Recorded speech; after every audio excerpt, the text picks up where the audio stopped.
Hello guys and welcome back to this channel, where today guys I'll be showing you how to change language in ASOS. Now guys, the first thing that you of course need to do is go to asos.com.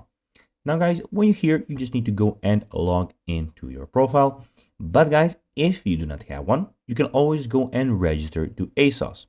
But guys, if you do not know how to do that, you can always go to our YouTube channel where we have plenty of how to ASOS videos where you can see how you can do this. Now guys, that we got that out of the way, let's see what we actually have in front of us here. So as you can see here, we have the official asos.com website where we have a lot of different things that you can do.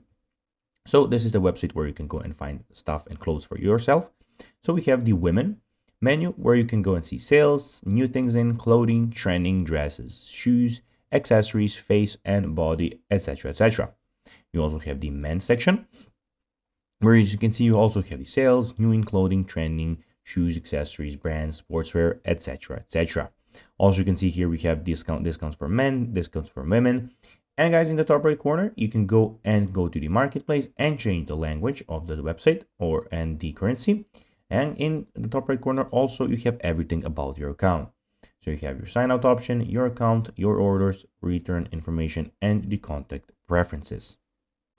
Now guys, let's see how you can actually go and change the language on ASOS. Well, it's pretty simple. You just need to go to the top right corner and click on the country here, where you can then just go and change the language here. So guys, that will be everything for this video. I hope that you found this video informative. If you did guys, don't forget to like this video, share it, subscribe to the channel, and put the notifications on. And guys, as always, I'll be seeing you in the next video. Bye guys.